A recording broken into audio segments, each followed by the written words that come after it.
बिस्मिल्लाहिर्रहमानिर्रहीम, अस्सलाम वालेकुम। देसी खाने किचन में खुश आमदीद। तो आज मैं आप लोगों के लिए लाई हूँ बहुत ही ज़बरदस्त और यूनिक रेसिपी। बारिश हो रही हो, कुछ अच्छा खाने को दिल करें तो फटाफट घर में किचन में मौजूद चीज़ों से आप ज़बरदस्त सी ये रेसिपी बना के तैयार कर सकते हैं। बहुत कम बजट में रहते हुए ये आप रेसिपी बना के तैयार कर सकते हैं। यकीन जाने ये देखने में इतनी ज़बरदस्त है और खाने में ये इतनी लाजवाब है। आप इसको एक दफ़ा बनाएंगे तो आपके बच्चे बार बार आपसे फरमाइश करके ये बनवा के खाएंगे। तो लंच के लिए भी ये बेहतरीन है। आप इसको बना के सेव कर सकते हैं, इसको फ्रीज़ कर सकते हैं।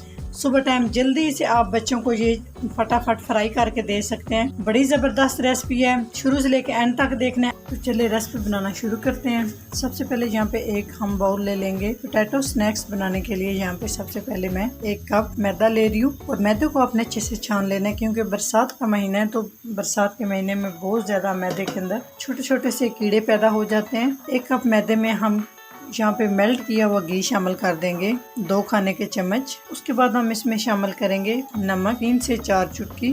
बहुत ज़्यादा अभी आपने नमक नहीं शामिल कर देना। ज़ीरा ½ टी स्पून, अजवाइन 3 से 4 चुटकी। यकीन जाने आपने इसको इस तरह से मसल के डालना है, ऐसे आपने शामिल नहीं करना है। इन दोनों चीज़ों से बड़ी ज़बरदस्त आपकी ये डो बन के तैयार होगी और बड़ी ज़बरदस्त टेस्ट आएगा और हजमे के लिए भी ये बहुत अच्छी होती है। अजवाइन ये शामिल कर देंगे। बिस्मिल्लाहिर्रहमानिर्रहीम, अच्छे से मिक्स कर लेंगे।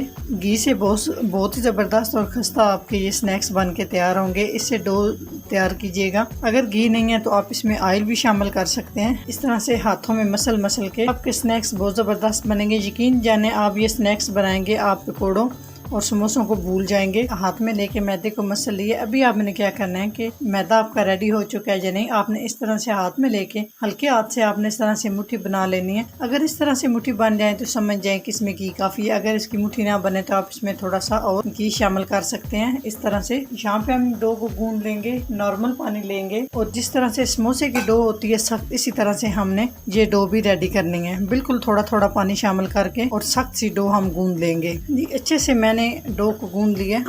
अब हम इसको एक पेड़े की शक्ल में इस तरह से सेट करेंगे। तकरीबन 3 से 4 मिनट तक मैंने अच्छे से मैदे को गूंदा है। इस तरह से सेट करेंगे और एक पेड़ा बना के इसके ऊपर हम हल्का सा ऑयल लगाएंगे ताकि इसके ऊपर खुश्का ना बने और इसको हम 10 मिनट के लिए कवर कर देंगे। इसको हम कवर करेंगे ऊपर से और रूम टेम्परेचर पे पड़ा रहने देंगे ताकि अच्छे से डो हमारी सेट हो जाए। अब हम आलू रेडी कर लेंगे जी। तो आलू के स्नैक्स बनाने के लिए 3 अदद आलू लिए हैं। आलू को मैंने थोड़ा सा नमक डाल के अच्छे से बॉयल कर लिया है। तो यहाँ पे आप आलू को आपने मैश नहीं करना, इस तरह से आपने आलूओं को कद्दूकश कर लेना है ताकि इसमें कोई भी गुठली वगैरह ना रहे। अच्छे से सारे आलू हम कद्दूकश कर लेंगे।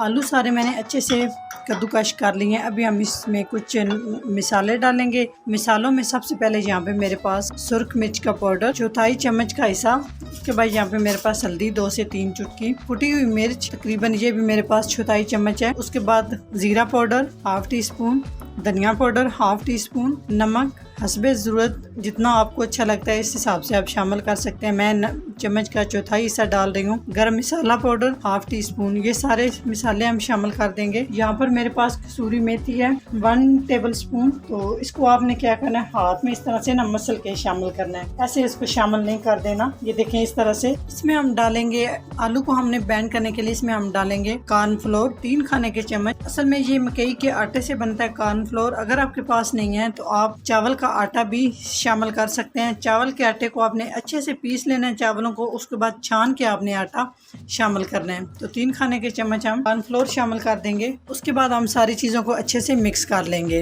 हाथ में इस तरह से मसल के मिक्स करना है ताकि आलू के अंदर कोई भी छोटा सा पीस रह गया तो अच्छे से इस तरह से मिक्स हो जाए जी। तो अच्छे से सारी चीज़ों को मैंने मिक्स कर लिया है। तो यहाँ पे मिक्स करने के बाद आप नमक और मिर्च चेक कर सकते हैं। अगर आपको कोई चीज़ कम लग रही हो तो आप शामिल कर सकते हैं। स्टफिंग हमारी अच्छे से रेडी हो चुकी है। नेक्स्ट स्टेप की तरफ चलते हैं जी। आटा हमारा अच्छे से सेट हो चुका है। इसके हम 2 पेड़े बना लेंगे। बराबर आपने दोनों पेड़े बनाने हैं। इस तरह से इसको गोल करना है आपने इस तरह से, और दूसरा भी हम सेम इसी तरह से पेड़ा बना लेंगे। इस तरह से आपने अच्छे से दोनों पेड़ों को गोल कर लेना है जी। तो बराबर हमने दोनों पेड़े बना लिए हैं और एक पेड़े को हम साइड पे कर देंगे। जो पहले पेड़ा हमने बना के रखा है इसे उठा लेंगे और रोटी की शक्ल में हम अच्छे से बेल लेंगे। तो यहाँ पे हम हल्का हल्का खुश्का लगाएंगे, बेलन लेंगे, इसको हल्का सा हम ऑयल के साथ ग्रीस ग्रीस कर लेंगे ताकि रोटी बेलते हुए ये चिपके नहीं। बिस्मिल्लाहिर्रहमानिर्रहीम। इस तरह से बिल्कुल पतला सा आपने इसको बेल लेना है रोटी को। जी अच्छे से हमने रोटी को बेल लिया है, ये आप देख सकते हैं, बस इतनी पतली होनी चाहिए। इस तरह से इस रोटी को हम साइड पे कर देंगे और दूसरी रोटी भी सेम हम इसी तरह से बेल लेंगे। जी दोनों रोटी को एक साइज में हमने अच्छे से बेल लिया है। तो यहाँ पे हम ब्रश की मदद से इस तरह से पानी लगा लेंगे। पानी लगाने के बाद हाथ को हम ऑयल के साथ इस तरह से ग्रीस कर लेंगे और जो बैटर हमने रेडी करके रखा है वो इस तरह से लगा देंगे। सारा बैटर इसके ऊपर मैं लगा रही हूँ और अच्छे से हम इसको फैला लेंगे। थोड़ा थोड़ा हाथ के साथ आप ऑयल लगाते जाएं ताकि हाथ के साथ आलू जो है ना वो चिपके नहीं। इस तरह से सारी रोटी के ऊपर हमने अच्छे से सारा बैटर आप देख सकते हैं लगा लिया है। इसके ऊपर हम हल्का हल्का सा इस तरह से पानी लगा लेंगे, बिल्कुल थोड़ा थोड़ा सा। पानी लगाने के बाद जो दूसरी रोटी हमने बेल के रखी हुई है इस तरह से हम लगा देंगे इसके ऊपर और इसको हम अच्छे से सेट कर लेंगे। इस तरह से आप इसको हल्का हल्का चारों साइड से प्रेस कर दें। उसके बाद हम बेलन लेंगे और इस तरह से प्रेस कर देंगे। इस तरह से बहुत ज्यादा आपने दबाना नहीं है, बस इस तरह से हल्का हल्का। रोटी को अच्छे से बेलने के बाद यहाँ पे हम एक गिलास लेंगे, ये हर घर में मौजूद होता है। मतलब इसका किनारा जो है ना वो थोड़ा सा इस तरह का होना चाहिए, चाहे तो आप कुकी कटर भी ले सकते हैं। बिस्मिल्लाह। इस तरह से हम इसको हल्का सा प्रेस करेंगे, इस तरह इसको घुमाएंगे, फिर हम इसको इस तरह से प्रेस करेंगे। प्रेस करने के बाद आपने इस तरह से इसको हल्का हल्का अपने इस तरह से घुमाते जाना है। इसी तरह से सारी हम ये स्नैक्स बना लेंगे। तो यहाँ पे ये साइज छोटा बच रहा है गिलास से नहीं, यहाँ पे मैं कुकी कटर इसको लगा लूंगी इस तरह से। जी तो माशाल्लाह आप देख सकते हैं इतने जबरदस्त हमारे ये स्नैक्स बन चुके हैं। तो भी हम वेस्ट नहीं करेंगे, इसको कोई भी आप शेप दे लें, इसको कट करके आप इन्हें भी फ्राई कर लेंगे। ये भी बहुत मजे के बनते हैं क्योंकि आप देख सकते हैं एंड तक इसमें बैटर जो है हमने शामिल किया हुआ है। जिस तरह से ऑयल के साथ ग्रीस करेंगे और इस तरह से सारे स्नैक्स हम उठा के रख लेंगे। आप इन्हें फ्रीज करना चाहते हैं 1 महीने के लिए, आप फ्रीज भी कर सकते हैं। आप जिस भी कंटेनर में ये डाल के फ्रीज करना चाहते हैं एक तह नीचे लगाएं, उसके ऊपर आपने बटर पेपर रख लेना है। उसके बाद आपने दूसरी तह लगानी है या आप कोई भी शीट रख लें। तो ये फ्राई होने के लिए स्नैक्स हमारे तैयार हो चुके हैं। जी तो यहाँ पे हमने ऑयल ले लिया। ऑयल को बिल्कुल आपने हल्के से गर्म करना है, बिल्कुल स्लो गर्म होना चाहिए। ऑयल जो है ना बहुत तेज गर्म नहीं होना चाहिए क्योंकि मैदा कच्चा है, मैदे को हमने अच्छे से फ्राई करना है। अगर ऑयल बहुत ज्यादा गर्म हो गया तो ये ऊपर से जल जाएंगी और मैदा कच्चा रह जाएगा, इसलिए हम इस तरह से एक एक करके शामिल कर देंगे और बिल्कुल आंच हम स्लो कर देंगे। स्लो आंच पे हम इन्हें फ्राई करेंगे ताकि ये बहुत ही क्रिस्पी और क्रंची बन के तैयार हो। इसको आपने छेड़ना बिल्कुल नहीं है, जैसे जैसे ये नीचे से इसका कलर अच्छा सा आना शुरू हो जाएगा ये खुद ब खुद ऊपर आना शुरू हो जाएंगी। तो स्लो आंच पे हम इन्हें बनाएंगे, तकरीबन ये एक साइड से टाइम ले लेंगी, 7 से 8 मिनट तकरीबन लग जाते हैं इन्हें फ्राई करते हुए। तो आप देख सकते हैं बबल बिल्कुल आंच आपने स्लो रखनी है। जी तो आप देख सकते हैं इस तरह से अब ये ऊपर आना शुरू हो चुकी है। तो अभी हम इसकी साइड जो है ना चेंज करके देख लेते हैं।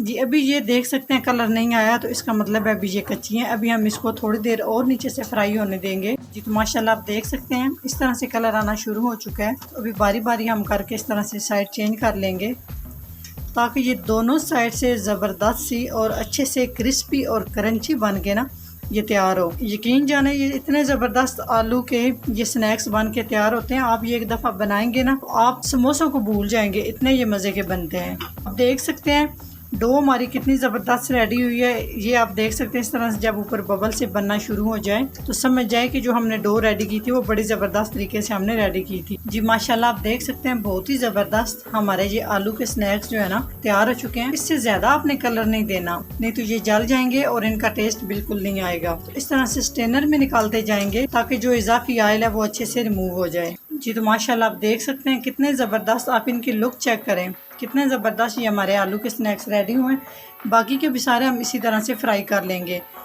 ये स्नैक्स तकरीबन फ्राई करने में इन्हें 7 से 8 मिनट लगते हैं, तो ज़बरदस्त से ये फ्राई होकर तैयार हो जाते हैं। जी तो माशाल्लाह बहुत ही ज़बरदस्त, यकीन करें इतने मज़े के ये हमारे आलू के स्नैक्स बन के तैयार हुए हैं, बिल्कुल नरम मुलायम से क्रंची। जी माशाल्लाह बहुत ही ज़बरदस्त हमारे ये आलू के स्नैक्स बन के तैयार हो चुके हैं। यकीन जाने जो मेरे बहन भाई समोसे खाने के शौकीन है, समोसों को छोड़ो और ये आप ज़बरदस्त से आलू के स्नैक्स बना के खाएं। आप इसके टेस्ट में फ़र्क ही महसूस नहीं कर सकेंगे कि आप समोसा खा रहे हैं या ये आपने आलू के स्नैक्स बना के खाए हुए हैं। तो माशाल्लाह अभी मैं आपको चेक कराती हूँ। माशाल्लाह ये देखें इस तरह से, ये देखें माशाल्लाह कितने क्रिस्पी, हाथ में पकड़ने से ये टूट रहे हैं, इतने ज़बरदस्त ये बन के तैयार हुए हैं। अभी ये गर्म है, अभी मैं आपको ये ना तोड़ के भी दिखाती हूँ। जी माशाल्लाह आप चेक करें, आप इसकी लुक चेक कर सकते हैं। अगर वीडियो अच्छी लगे तो लाइक एंड शेयर कीजिएगा। चैनल को सब्सक्राइब नहीं किया तो प्लीज़ चैनल को सब्सक्राइब करें और बेल आइकन लाजमी प्रेस करें इससे मेरी हर नई आने वाली वीडियो आप सबसे पहले देख सकेंगे। तो इंशाल्लाह ताला एक नई रेसिपी के साथ हाज़िर होंगे, तब तक के लिए अल्लाह हाफिज़।